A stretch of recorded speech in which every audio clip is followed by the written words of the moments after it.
Tom Stackpole from Boston Magazine wrote the story about me that is in the physical, I think, March issue, and is now available online as of today, which is Tuesday morning at 11 o'clock. The Sound and the Fury, it's called. It's about Kirk Minihane, as I said, and Tom joins me right now. The Sound and the Fury. Kirk Minihane is loud, angry, and is good at making enemies. Now Boston's least politically correct sports radio star is opening up about his battle with depression and hoping to prove that tough guys have feelings too. And we'll get into all the stuff right now with Tom. Tom, how you doing? I'm all right. Yeah, battling the flu? I do have the flu. I'm calling homesick. I'm sad that I couldn't be in the studio to try this again, but I think it's better for everyone that I'm sequestered. Well, you and I spent I'm gonna say between 8 to 10 hours together over 4 or 5 whatever lunches, and as you took some notes on me as you getting ready to write this story. Is that right? Am I missing? Yeah, no, I think we probably spent about 10 hours together, I would say. And who else? How many people did you say you spoke to about the story? Off the top of my head, probably 10, 15 people probably. Yeah, in the process of a story like this, we talked about it last time. You pitched it, so then kind of got going. How long on a magazine story like this, which is maybe 4,000 or 5,000 words? I don't know. Yeah, I think it came in around 4,500. How long is that process, soup to nuts? Pitching it to be sending it and hitting send and being done with it. I think this probably was about 2 months of me working on this, and other things. I'm an editor at the magazine also, so I had a couple other responsibilities. But pretty much, I think this is my main focus for about 2 months. Okay, and so when you start a story like this, what is the pitch? So you pitch it. What is the pitch?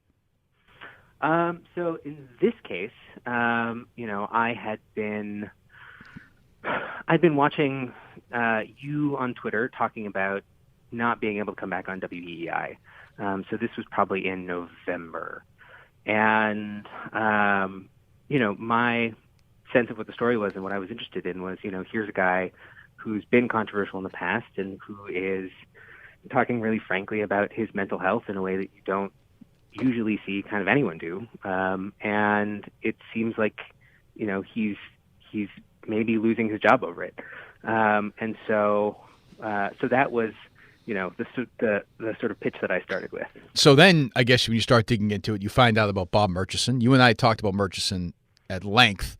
I would say it was almost the way we did it. Maybe you can disagree. It seemed to me that you wanted to sort of talk segmentally, and that one day we would talk about sort of my mental health and my upbringing, or Murchison, or radio. I mean, it's almost like every lunch had sort of a theme in your mind. Would you say that's probably true? Yeah, I think that's probably true. I think that and you interview people a lot, so maybe you have a different style. But I feel like for print and sort of my process, I like to try to dig in and chat about something for a while, and I feel like I can probably have a useful conversation about maybe 2 things in one lunch. Right. So one day was essentially about Murchison, and then you told me at the end of that you had talked to Murchison for a while, and just to fill in, just if you listen to this, my guess is but I'll fill you in just in case you don't. Bob Murchison is an activist who has a transgendered son, born female, transgendered, is now male. And Murchison, I would say harassed. Others would say contacted advertisers relentlessly. You'd agree that he's relentless, or you would say he's. How would you describe him in a word?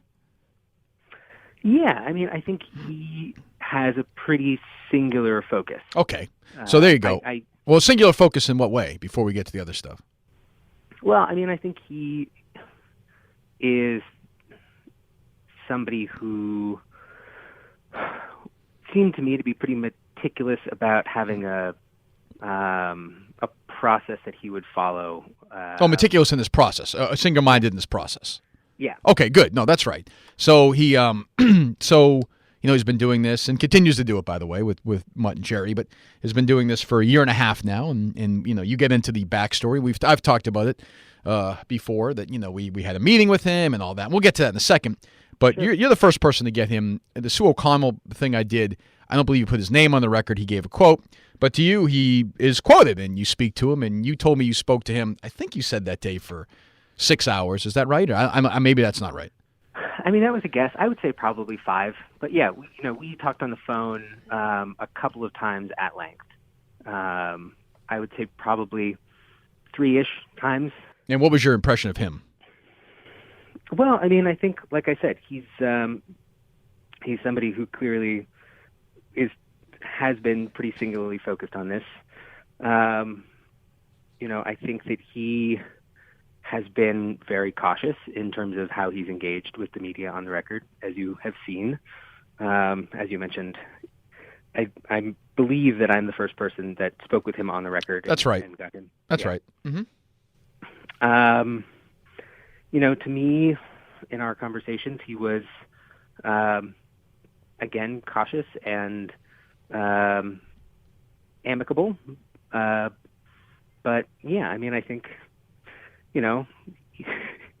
he's someone who also spent, a year and a half listening to your show and didn't like it very much. Is there a reason why you elected in this story not to mention his history battling with, say, the town of Ashland over stuff, or his neighbors, or his long, history of legal entanglements? You make it seem like he's sort of singularly focused, but you would agree, I hope, first I've asked this. I mean, I did, when I talked to you about Murchison, lay all this stuff out, correct? I mean, we did talk about all this stuff. Yes. Okay. Yes. Is there a reason why you elected not to put that in the story at all, even give it the sentence? Well, I mean, I think because to me, I think it's a game with him to some extent.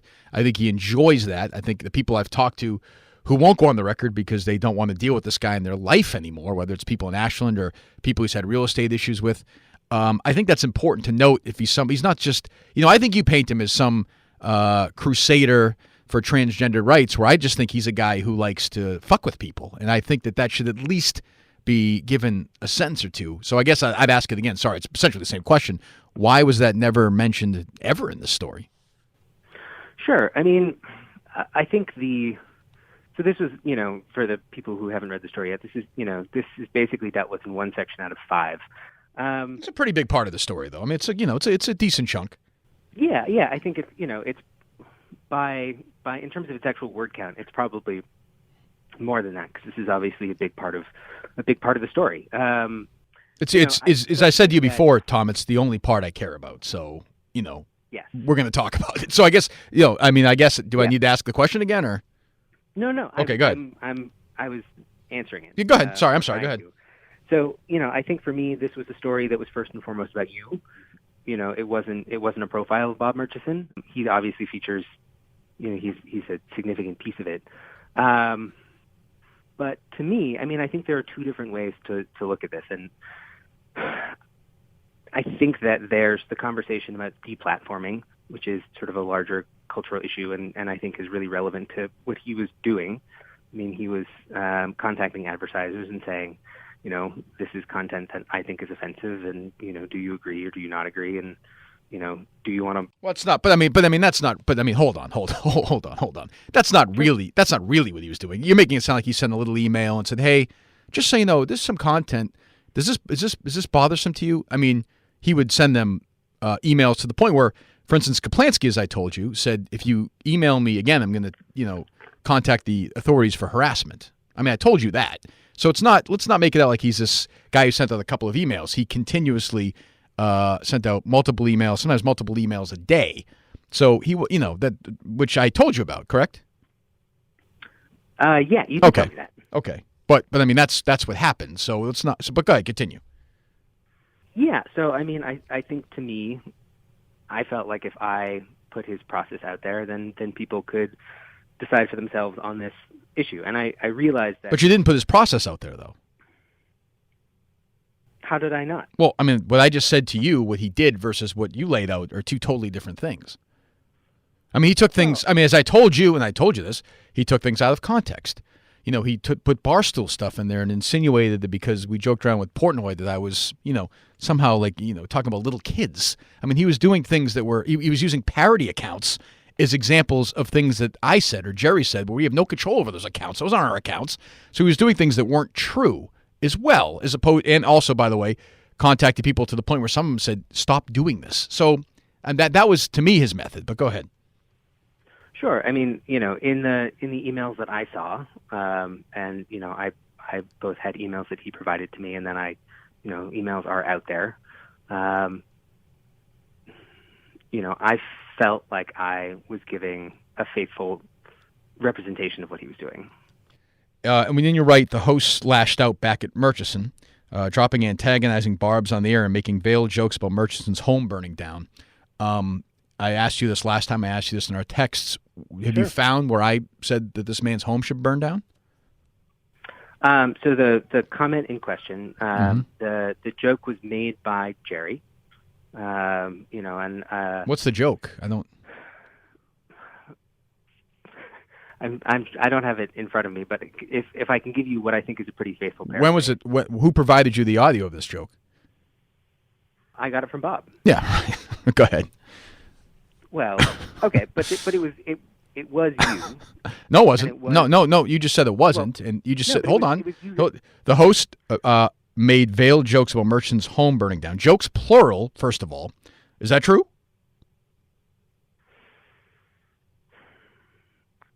It was part of a riff. You guys were joking, Jerry. We said that Bob Murchison's home should burn down? Do you want me to answer the question? Well, you're dancing around it. Did one of us say that Bob Murchison's home should burn down?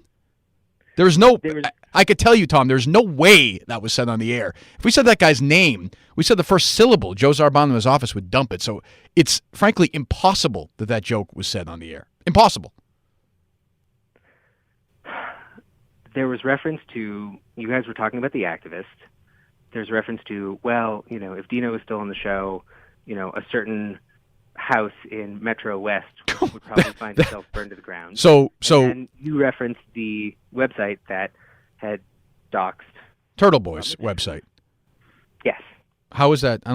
So if John Dennis was on the air, which he wasn't, that's what Jerry said, and that's the hosts about a home in the Metro West. That's the hosts making veiled jokes, plural, about Bob Murchison. That's the audio that Murchison, as you just said, sent to you.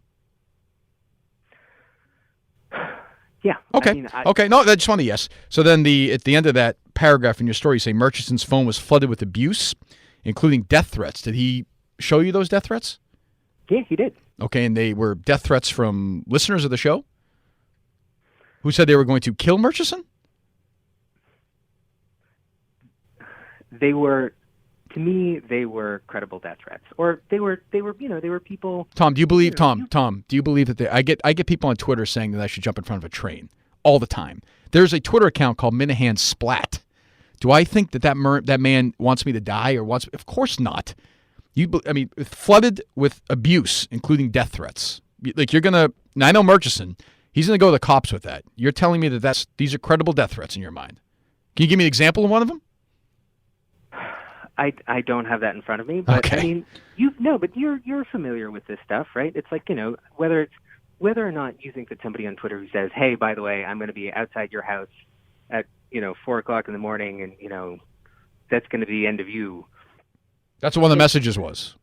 Whether or not I don't say that anyone was planning. Well, you just said it was a credible death threat. Was it or not?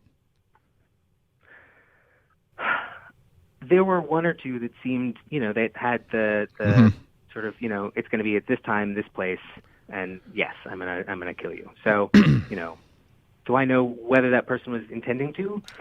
I don't know. But I think in terms of when you look at what a credible death threat looks like, something that would, a normal person would find concerning. If somebody said, "Hey, I'm going to come to your house at 7:00 when you get home from work, and I'm going to shoot you." Here's why I know it never happens, because Murchison would have gone to the cops. Murchison, whenever I tried to contact him to come on the podcast, which I did, as I told you last time, I probably talked to him, and when we talked at lunch, I probably talked to him 10 times, 12, or tried to reach out 10, 12 times over the last year and a half. And every time I did, without fail, 90 seconds later, Mark Hannon, who I'll get to in a moment, is quoted in the story, the general manager of the station would call me and say, "Hey, just so you know, Murchison just called me and said if you continue to contact him, he's going to go to the police and file a harassment charge." A woman here, a salesperson, who, and again, I'm getting paid in full, so whatever. Salespeople are losing money over Murchison.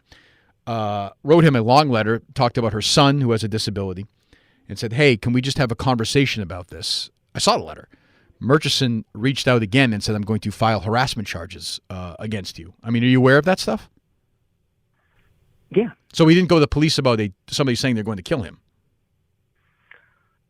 I don't recall whether he went to the police. You don't recall, okay. Ask Bob. Why did Shirley Long, who worked with Murchison, coordinated with Murchison, why did she only earn a line in your story? When I talked to you, you said you didn't have enough room for it. Now, this is a coordinated effort by the Boston Globe and Murchison, which Shirley told me. I mean, did you try and talk to her? I did try to talk to her. She declined to comment. Why did you, so it only got one sentence because you didn't talk to her? No. I mean, there's the comment from Bob saying that he had been in touch with her, but that wasn't, they didn't have a coordinated effort. Do you believe that? Do you believe that? Intellectually, you're a smart guy. Do you believe that they didn't have a coordinated effort? I mean, what does your gut tell you? I mean, I'm a reporter. I ask people questions, and I see what they say, and I try to investigate. Okay, what does your gut tell you on this?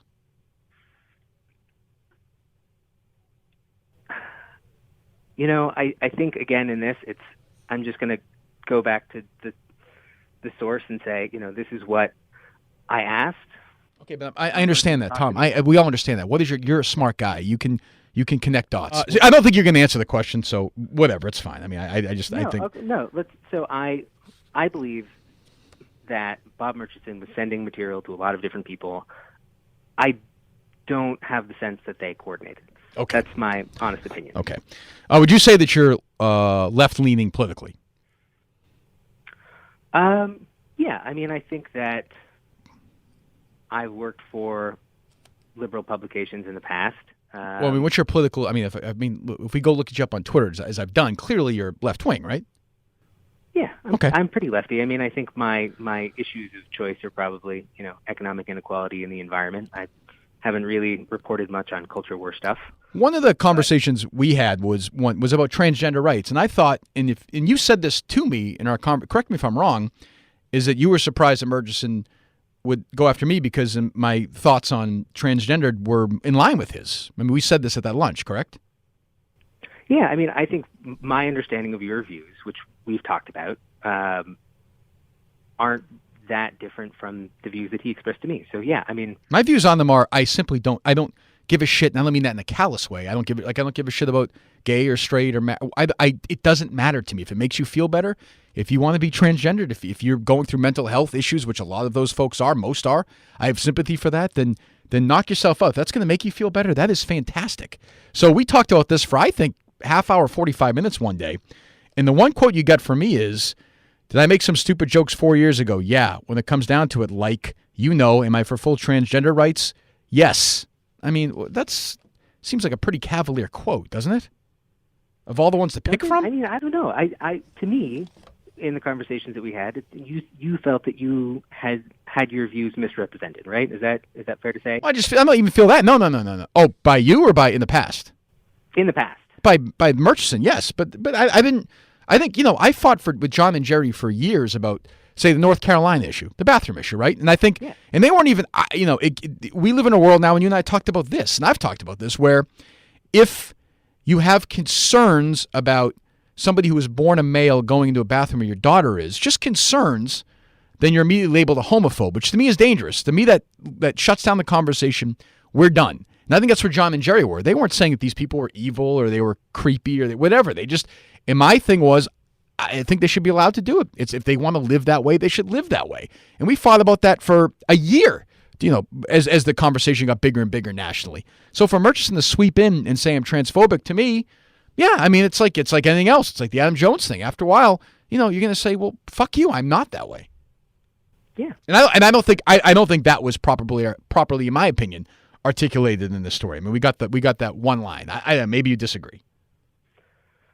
I mean, I think I mentioned a couple times that you felt like your views had been misrepresented. And,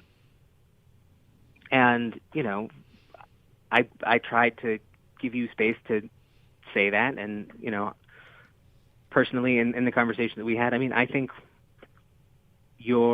I don't think I would say that you have transphobic views. So why didn't you say that? Well, I think I let you say it. Don't you think that's valid? Yeah, but I mean, but you can't give your own opinion. It's not, so there's no room for opinion in this story. Well, I mean, I think that what I was trying to do with this story is, is let the material speak for itself. I mean, I think I didn't want to be the judge of who was right and who was wrong. I think I wanted to put the information out there because there has been a lot of controversy over so many parts of this, and I wanted to just let the material speak for itself. The other one is, and I mean, I don't know what to say about this. I hear it all the time, is journalists who inadvertently crossed him told me that by doing so, meaning me, it resulted in some of the most vitriolic abuse they've ever received from online trolls. Obviously, I have no way of knowing that. But that, again, is almost, in its way, the way it's written, the fact that it's out there, is almost an accusation. And then you say Minihane says that listeners are free to make their own choices. Well, I mean, isn't that exactly right? I mean, do you think I have some responsibility? Like, what am I supposed to do? I mean, I don't know what you're supposed to do. What do you think you're supposed to do? Nothing. I would say to them, if you say anything that's, inappropriate, then don't do that. Don't be an asshole. But like, they're adults. They listen to a radio show. I mean, who are these journalists that you spoke to? They wouldn't put their name on the record? No, they wouldn't put their name on the record. Because of some of the vitriolic abuse they received? Yeah. Did they give you any examples of it? Described being flooded with, and again, this is the kind of stuff that you say, well, I receive it all the time. It's not that big of a deal. I do. And people react differently to that. Well, but I mean, did they give you examples? Did they show you tweets? They did, yeah. What did some of them say? Again, I don't have that material in front of me. So you don't have an example. Okay, off the top of my head, somebody had pictures of themselves, taken and turned into memes, making fun of, different things that they'd written about. That's the worst vitriol. That's the worst abuse they've ever received in their life online. I mean, that's what you got? That's it? Well, and then the sort of standard fare of, flooding people's mentions with, calling them, telling them to kill themselves, that sort of stuff. I don't think there's a lot of that. I find that I am on Twitter all the time. I very, very, very, very rarely see somebody tell somebody to kill themselves. I mean, that almost never happens. It's just another one I don't believe. The Mark Hannon quote. So I guess Mark Hannon's not pleased either. He says Mr. Murchison raised some valid points, but I think beyond the initial approach from him, we've also recognized some of the cultural challenges and worked really hard behind the scenes, he said, which is true. But he said you left out a big part of his statement out of the story. Is that true? Well, I mean, we talked for 45 minutes, and probably half an hour was off the record, and then we talked for probably another 15 minutes on the record. So, I didn't include everything that he said, obviously, but I felt that was representative of what he'd said. So I'd be curious to know, what he thought was wrong about that. And then you talk about Murchison, just one more Murchison question at the beginning. He's driving around in his car and randomly wants to listen to Red Sox talk and puts us on right when we're talking about a transgendered issue. And again, you report that as fact. I know that he went on message boards looking for audio in the past about that conversation he's talking about. And I think I told you that. I mean, do you just report it as fact? Did you, I mean, do you have any issues with that? Do you think maybe that's not, he didn't tell you the truth? I mean, this was his version of the story. And I do know that he did research outside of this, but this was his explanation for how this started. Okay. Tom Stackpole, I appreciate you coming on. I know you're battling the flu. Go lie down, feel better. I got to say, had issues with it. But I appreciate, most 99.9% of the people would not have come on. So I appreciate you coming on. And any other questions for me? You've asked me enough.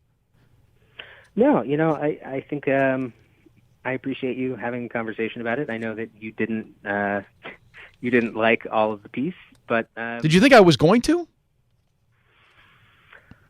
I don't know, actually. I think I tried to be fair, and I tried to be faithful, and I appreciate all of the time that you gave to me and the conversations that we had. I know that. Well, go ahead. Well, I was just going to say, I know the merchants and stuff is something that has been really frustrating for you for a long time. Well, also play the factor, I think, in my mental health and the deterioration of it. And I think that should have, just if you're going to do a story about me and that, I think that should have been mentioned in there somewhere. Wait, how do you mean? I'm sorry, I just don't understand the question. Well, I think the stress I felt, and I think Merchant played a role in that. I think played a role in my mental health, my deterioration. I got obsessed with it. I've talked about that. And, I thought there should have been a spot in there somewhere. If you're going to write a story, if you're purporting the stories about my mental health, my battle with it, then Merchant's role in it, whether he knew it or not, I think deserved a mention or two. Yeah, I mean, I think I do. I mean, there's in that section 4, I talk about your mood deteriorating, and I think that was a pretty clear correlation. But if you felt that I didn't do a good job of that, then I truly apologize, because that was not my intent. And my last one is, I mean, what are you doing talking to a professor of social work at Sacramento State about fucking sports talk radio? I mean, that's like, you didn't know shit about it. He's never been on the air. I mean, David Nyland? Agree to disagree. How does he know about it? He wrote a book about Jim Rome. What? Who cares? I'm on the air. I fucking need David Nyland. I hate when these people talk to these professors. Just talk to me. Talk to other people on the air. What the fuck does he know? There's this ongoing tension between, he says, reproducing traditional or toxic masculinity and then opening up alternative forms of masculinity in all of places. That's happening in sports talk radio. What? I'm a pretty smart guy. What the fuck does that mean? I mean, what does that mean? Do you want me to explain the quote? Yes. I mean, my understanding of it is that, the sports radio is basically, the way guys talk to each other, right? Some are. Some shows are. Some aren't, yeah. Yeah. So, some of that, in this guy's view, is a lot of the way that guys talk to each other is, we make fun of each other, we kind of put each other down, we make jokes. Mm-hmm. And some of that, in his view, is reproducing the ways that we're sometimes unkind. Or can bully each other or whatever. That said, there are examples where that same style of conversation is used to have really serious conversations. I mean, I think in a way it's not revelatory. It's the idea that sports radio is having the same conversation that NPR is having. They're just having it in a really different way. This guy ever? You have any idea if this guy ever listened to me or not? What's that? Do you have any idea if this guy ever listened to me or not? He wasn't terribly familiar with you, but I think that it was that the purpose of that quote was to sort of talk about sports radio writ large. But I do it differently than anybody else. Yeah, I mean, I think I tried to talk about the ways that you have your own style, and that are the ways in which I think you are exceptional. So, all right, well, whatever. I don't give a fuck about David Nyland. So anyway, Tom Stackpole, Boston Magazine. If you want to read the story, knock yourselves out. It's available online now. The physical magazine is out there right now, so if you're waiting to get your prostate worked on, your teeth cleaned, give it a read before you go talk to your shrink. That's where I read it. Go in and do it. Tom, like I said before, I had my first one there before I was going to kick you out. I appreciate you coming on. Many people wouldn't do it. So I do appreciate that. Feel better, and I'm sure I'll talk to you down the line at some point. All right. Thanks, Kirk. Thanks, Tom.